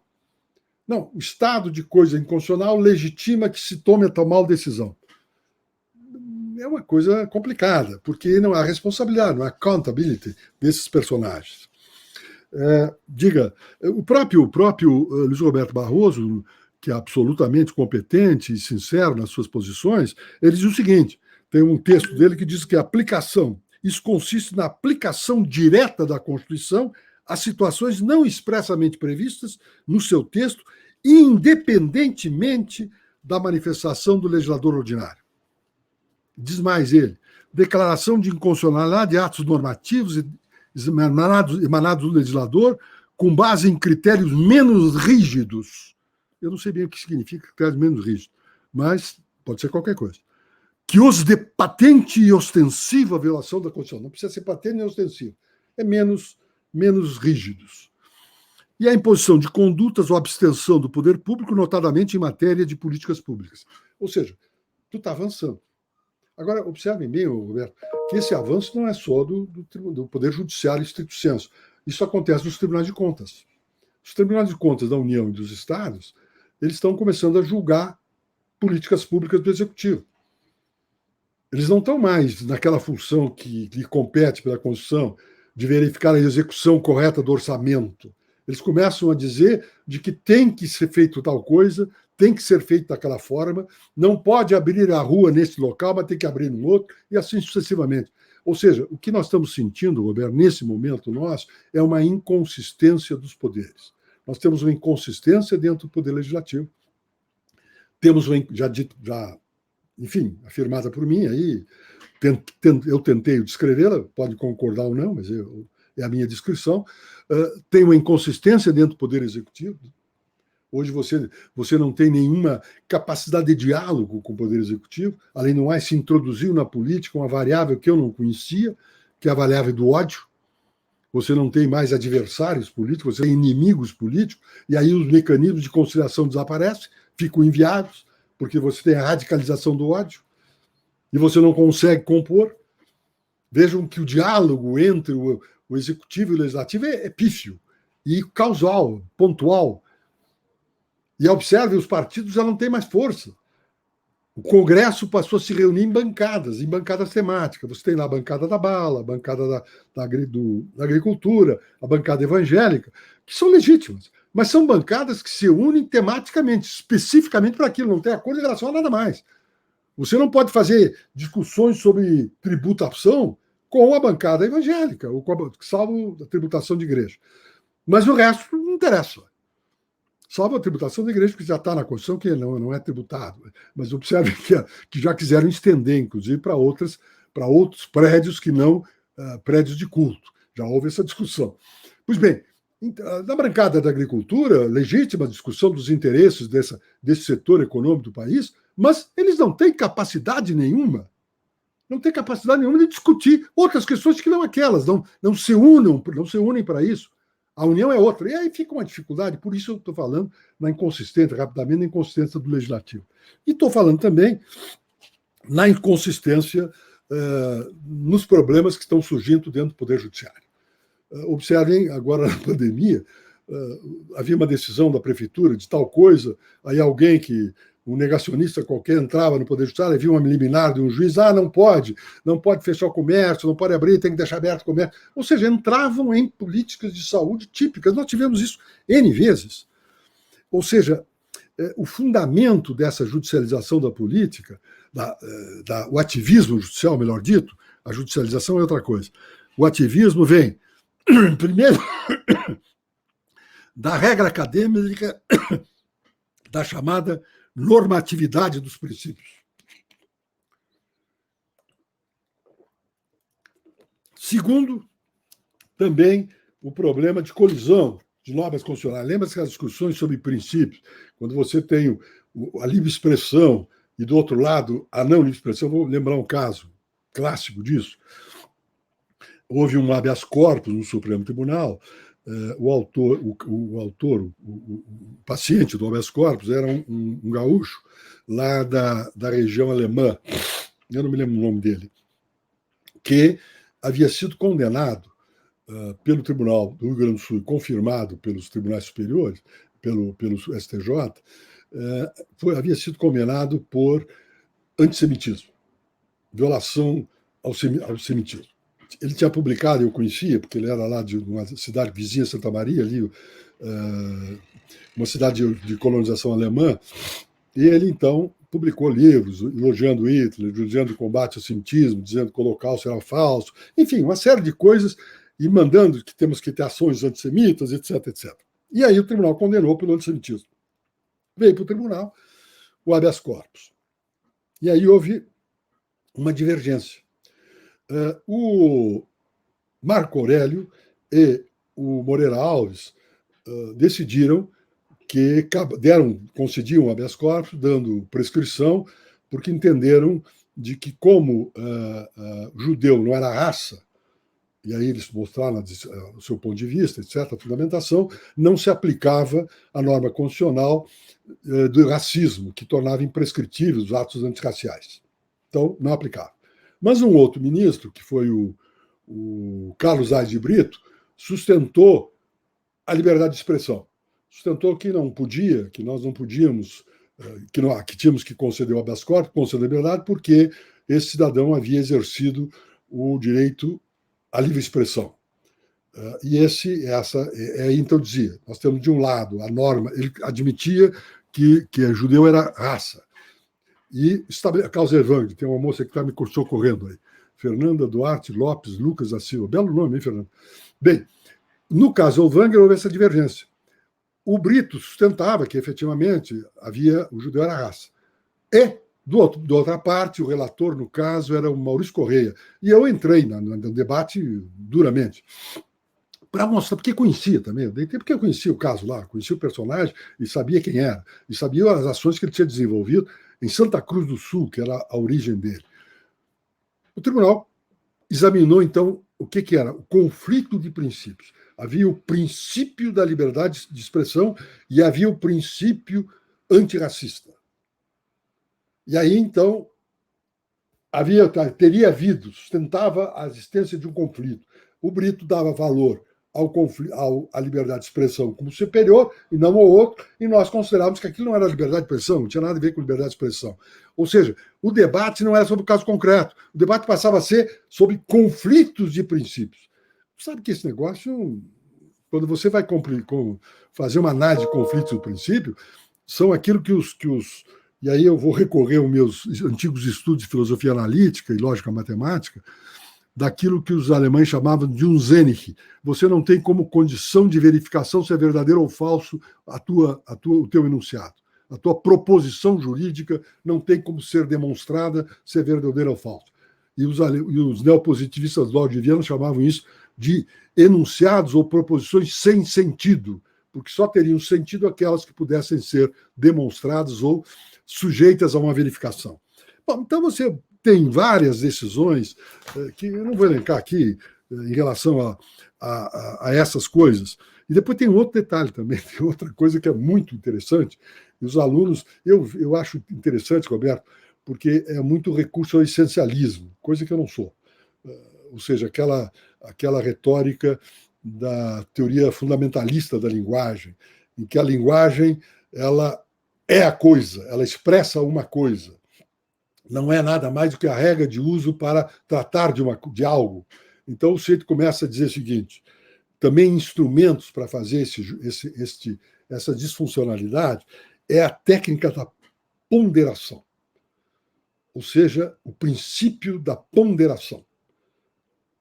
E também, com isso, a reabilitação de uma argumentação jurídica abstrata, em que você começa a discutir o mundo. Lembra-se quando nós estudávamos na Faculdade de Direito, com Galeno Lacerda, nosso professor de processo, quando se falava em coisa julgada, e nós saímos dali, víamos no bar da frente do colégio, da faculdade, e dizíamos, escuta, quem é essa coisa julgada? Ela é gorda, ela é magra, como é que nós vamos visitá-la? Por quê? Porque o jurista fala na coisa julgada como se fosse uma coisa do mundo. E daí eles recorrem, os professores, ao mundo jurídico. Por que eles recorrem ao mundo jurídico? Porque na tradição nossa, as palavras teriam significado, as coisas que lhe davam significação. Então eu precisava criar uma coisa num chamado mundo jurídico para ter sentido a palavra coisa julgada. É a mesma coisa que você chamar alguém de palhaço. Aí você chama lá o Cláudio de palhaço, porque nós dois vimos determinada coisa, determinada conduta do Cláudio em determinado momento. Aí o Cláudio, você diz assim, o Cláudio é um palhaço. E aí eu digo, não, o Cláudio não é um palhaço. Absolutamente não é, e fico eu discutindo contigo se ele é ou não é palhaço.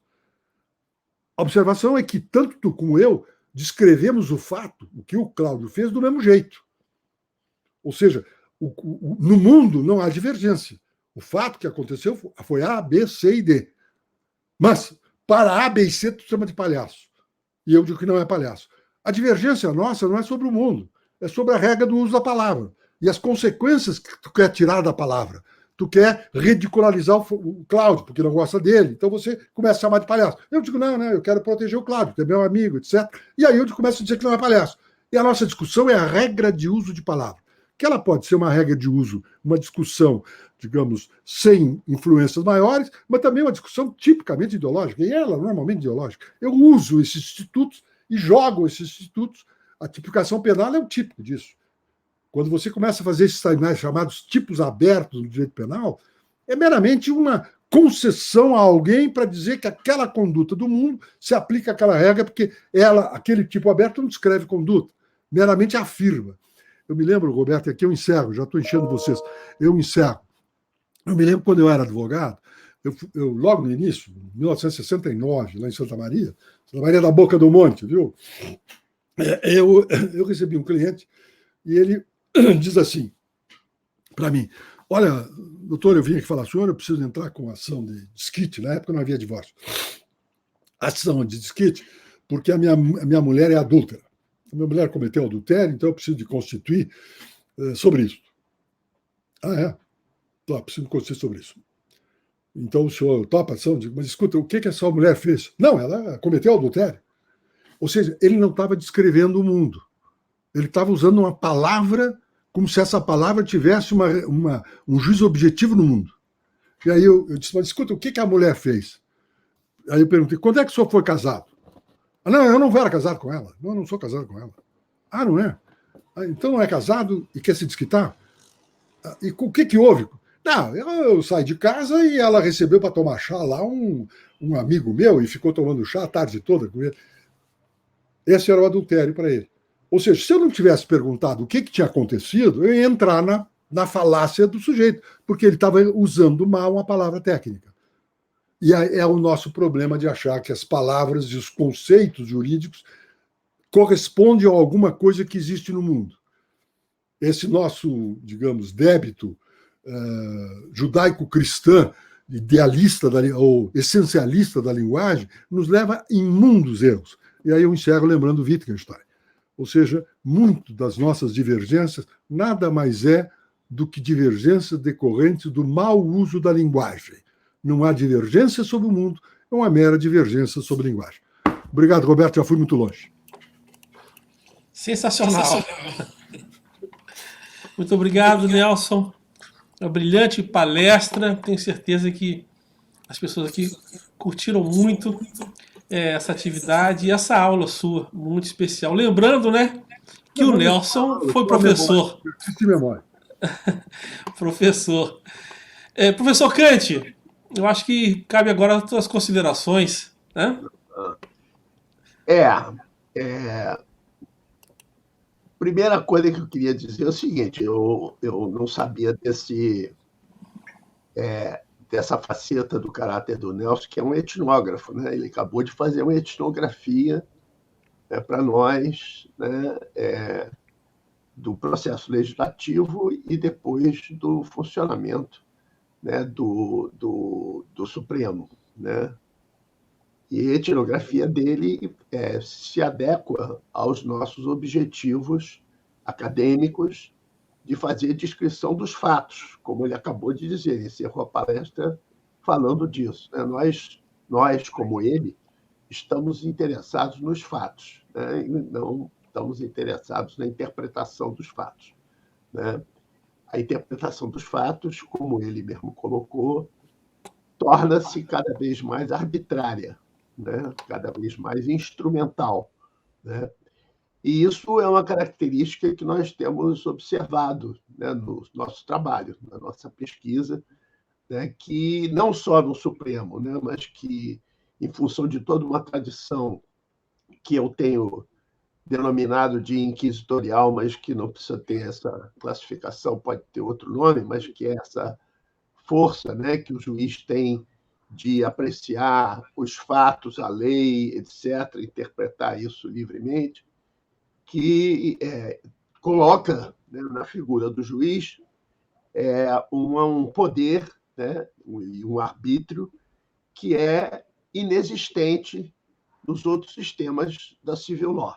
Então, eu queria chamar atenção para duas coisas. Primeiro, esse fato, né, também observado por comparação, né, com outros sistemas da civil law, de que no Brasil o poder judiciário é um poder. Né? E os advogados falam que isso é um negócio de Montesquieu. Montesquieu nunca falou que o poder judiciário era poder.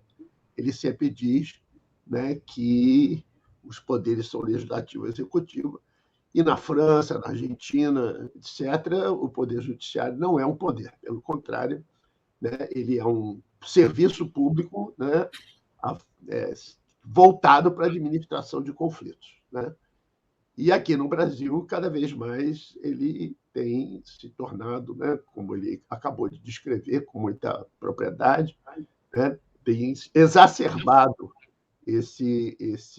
essa arbitrariedade, né, através de uma linguagem, vamos dizer, da dogmática, etc. A outra coisa que eu acho também que é importante, né, e eu de volta e meia estou falando disso, é que os juízes no Brasil não são servidores públicos. Está escrito na Constituição que os juízes são órgãos do Poder Judiciário. Então, esse arbítrio, né, que ele descreveu, e que se torna arbitrariedade na medida em que, vamos dizer, você usa uma série de instrumentos para empoderar, né, a decisão judiciária, né, em função de, como ele mesmo disse, né, não necessariamente de interesses particulares, mas de interesses retóricos, muitas vezes, voltados, né, para a construção de biografias, ou, né, a aquisição de certos lugares do campo intelectual, né, jurídico, etc. E você, com isso, você submete a sociedade cada vez mais a decisões arbitrárias. Isso tem um efeito muito complexo na sociedade, porque impede, né, o que a sociedade de mercado exige, né, que é a questão da previsibilidade. Né? Todo esse sistema, né, no sistema liberal, né, liberal nesse sentido, né, capitalista, burguês, etc., que é o nosso direito, ele está fundado na capacidade que o judiciário tenha de produzir previsibilidade, né, para os agentes do mercado. E, com isso, ele, vamos dizer, deteriora essa previsibilidade ao criar soluções idiosincráticas, né, como ele acabou de descrever. Né? Então, eu fiquei muito feliz, né, porque o nosso convite não só foi aceito com extrema generosidade, né, por parte do Nelson, mas também que ele acabou de dar uma aula de direito aqui, como nós gostaríamos que o direito fosse ensinado, né, que fosse baseado nos fatos, baseado nas experiências, baseado, né, nos efeitos, inclusive, né, discutindo os efeitos que a aplicação, a forma, as práticas de aplicação da lei, que ele descreveu muito bem, né, tanto no Supremo quanto no Legislativo, que essas práticas, né, fossem pensadas, né, fossem tivéssemos explicações, né, como a que ele mesmo nos deu, né, para o sentido que essas práticas têm na sociedade, né, o efeito que elas têm, etc. E o saber doutrinário do direito, que é um saber do dever ser, né, tem, por princípio, não se deter no exame dessas práticas, né, da justiça, da polícia, etc. E quando essas práticas não correspondem ao que está no saber doutrinário, diz que está errada, né? Que as práticas estão erradas, e procura um culpado, né? Um indigitado, que é para dizer que aquilo não é um erro sistêmico, né? Não é um erro do sistema. Então, eu estou absolutamente assim, satisfeito, né, com atingimos o nosso objetivo. Eu confesso que eu não combinei nada com ele, né? Não tem nenhuma cumplicidade aqui, a não ser a nossa amizade, mas nesse assunto, evidentemente, que ele enunciou, e eu fiquei muito... Nos fez a todos pensar muito. A professora Fernanda, inclusive, Nelson, ela é uma juíza federal que faz parte do nosso trabalho, né? Uma doutora também, faz parte do nosso instituto, mas estamos juntos, né? Eu, ela, né, o professor Pedro Heitor, o professor Rafael Iório, o professor Michel Lobo, a professora Isabel Sangue, estamos elaborando um livro, né, que discuta algumas questões dessas que você colocou, mas principalmente com essa orientação, né, de que só é possível avançar com o direito, avançar com as transformações que eles são necessárias, se você conhecer a sua prática. Enquanto você não conhecer a sua prática, não admitir a sua prática, você não pode mudar nada consistentemente, né? Isso a sociologia já aprendeu, né, no século XX, né, querendo fazer desenvolvimento de sociedades tradicionais para a modernidade, quebrando a cara, porque sem conhecer o que você quer mudar, sem entender o que você quer mudar, você não consegue mudar, né? Você está sempre fazendo importações, né, de institutos estrangeiros, etc., e tentando com isso. E aí eles chegam aqui e são digeridos por essas práticas, né, que você tão bem descreveu. Então, eu só tenho a agradecer muito e fazer essa fala para dizer que nós apreciamos muito a sua aula, né? Isso é uma aula de direito que todos nós, vamos dizer, apreciamos, né? E valorizamos, né? E dizer que estamos em perfeita consonância, né? Quando estamos tratando desse assunto e do valor que você está dando àquilo que você chama de fatos, né? E eu terminaria para falar o seguinte, quer dizer, em inglês, você não pode traduzir a palavra apurar a verdade dos fatos, né? Essa frase em inglês é impossível de ser traduzida, né? Porque se você diz em inglês que uma coisa é um fato, isso na linguagem comum e na linguagem jurídica, né? Nas duas linguagens, você diz que uma coisa é um fato é porque existe consenso. Então, fatos são coisas consensuais, né? São coisas que as pessoas concordam que elas aconteceram, vamos dizer assim, que elas, né? Como você disse, as pessoas, o negócio do palhaço, né? Todo mundo concorda que a atitude é essa aí que é o fato. Agora, como é que você interpreta, né, essa questão da linguagem, muito interessante que você falou, é outro assunto, não é a questão do fato. E aqui,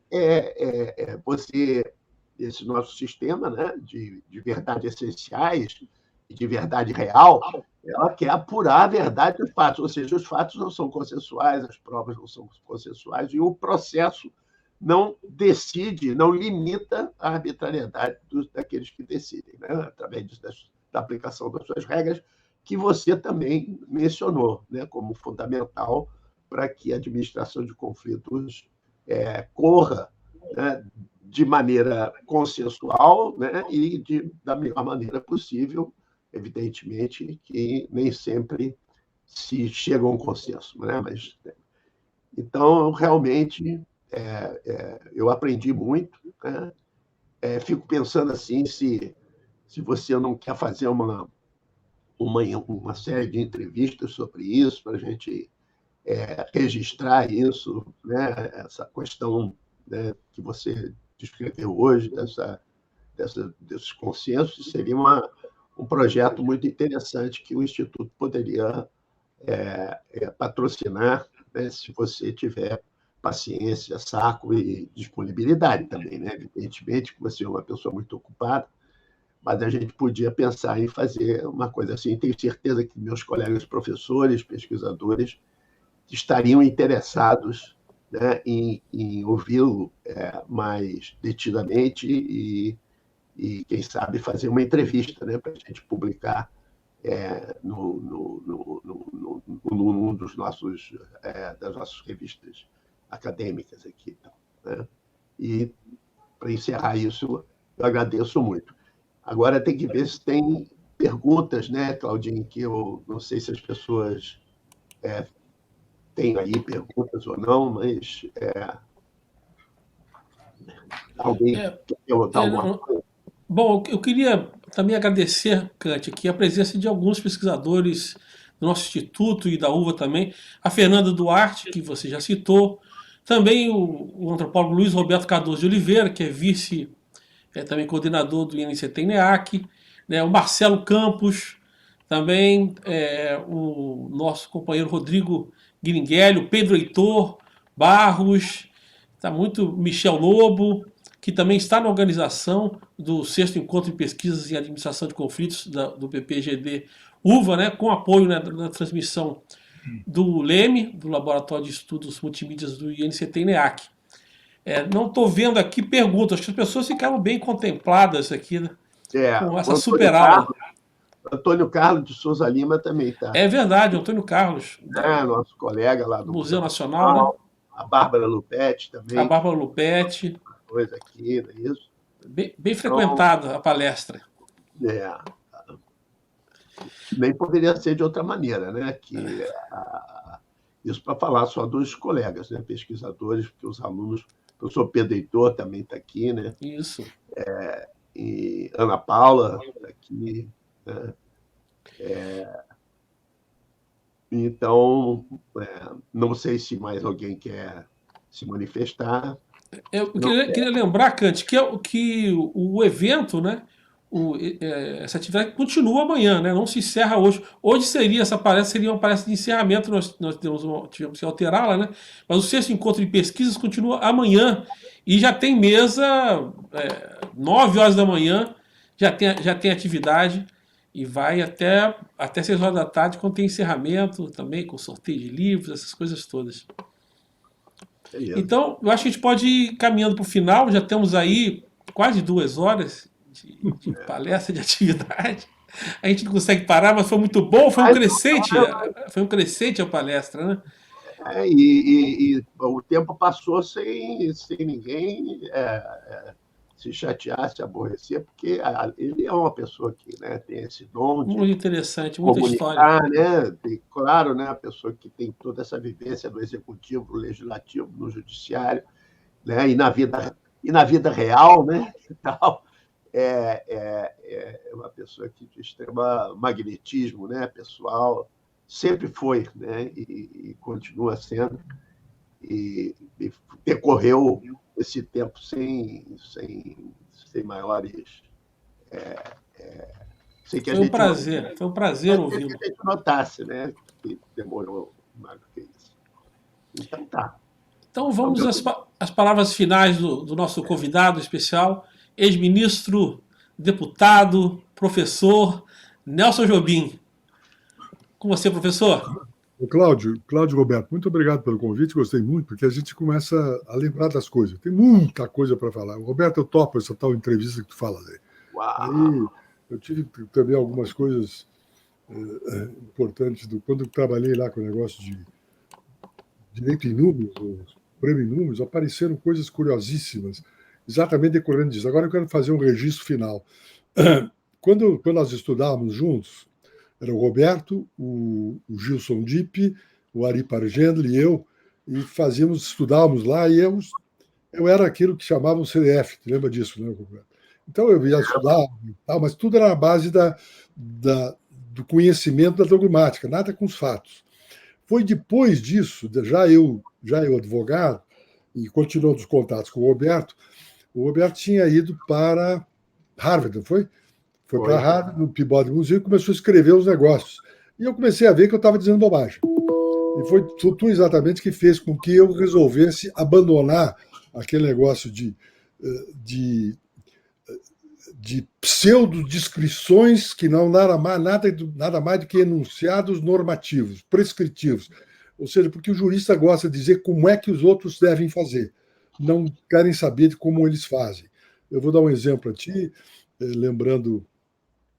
Por exemplo, qual é o estímulo que tem um juiz de direito de primeiro grau para conciliar as partes? Zero. Pelo seguinte, uma das causas, veja um estímulo contrário. Eu estou falando de estímulos objetivos, não que a posição subjetiva dele não seja essa. Objetivamente. A regra da promoção por merecimento na carreira, o que é considerado merecimento? Não é a capacidade que tem o juiz de resolver problemas na sua comarca, de fazer conciliações, resolver assuntos. Não. É a capacidade de produzir sentenças eruditas. É, A enceladinha. aí eu me lembro, Roberto, e aqui eu encerro, desculpe, mas vou ter que contar esse fato. Eu estava em Santa Maria e tinha um caso lá, um assunto contratual, etc.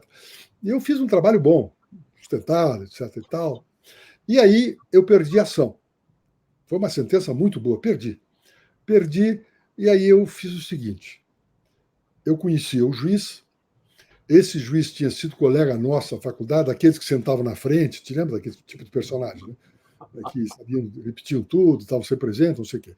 Aí eu disse para eles: fulano, vim aqui te falar contigo, porque eu li a tua sentença, está confluindo o prazo para apelação, mas eu levei a sentença para a parte, para o meu cliente ficou realmente surpreso e surpreendido e achou que estava extraordinária a decisão. Então, o fulano, eu não vou recorrer. Qual a resposta dele para mim? Não faz isso comigo, pelo amor de Deus. Ele não tinha feito a sentença para resolver o caso. Ele tinha feito a sentença para eu recorrer e depois ser averbado na casa dele que ele era competente, que tinha erudição, etc, etc. Ou seja, tu tem um estímulo para que não se resolva problemas. Sim, joga o problema para frente, através desse mecanismo. Depois tem várias histórias sobre isso, mas de experiência concreta, quando eu fiz esse negócio de hoje. Mas muito obrigado para vocês, desculpe o tempo que eu levei aí, eu já fui longo. Que isso. Foi muito bom te ver, Roberto, foi muito bom te ver. Tá e bom. Eu lembro que eu te devo muito as tuas observações, porque eu tenho tudo que tu escreveu, né? Sabe disso. Né? Inclusive aqueles manuscritos em que ainda tu escrevia errado.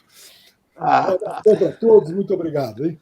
Muito bem. O problema é que ele começou outra história que dá vontade de ouvir mais, né? Esse que é o problema. Não, mas vamos tocar. Vou organizar esse papo, realmente. Entrevista com ele. Tá bom. Que bacana. Muito obrigado, Nelson. Nós te agradecemos. Obrigado, professor Kant. Lembrando que o 6º Encontro em Pesquisa em Administração de Conflitos do PPGD da UVA segue amanhã, já às 9 horas da manhã, com o GT04, Meios Alternativos de Administração de Conflitos, e tendo como coordenadora a nossa querida professora Maria Estela de Amorim, e a doutoranda Roberta Aline Oliveira Guimarães, e a debatedora, a nossa também colega Bárbara Lupetti, que pertence à UVA e também é do nosso Instituto de Estudos de Pesquisa em Administração de Conflitos, o INEAC. Uma boa noite a todos, obrigado pela presença de professores e alunos aqui da UVA e da UF, e também da sociedade civil. Tenho certeza que algumas pessoas acompanharam a gente também pelas redes sociais, e agradeço ao professor Nelson Jobim e o professor Roberto Kant por essa magnífica aula de hoje. Boa noite a todos e todas, e até amanhã tem mais. Abraço, tchau, tchau. Abraço.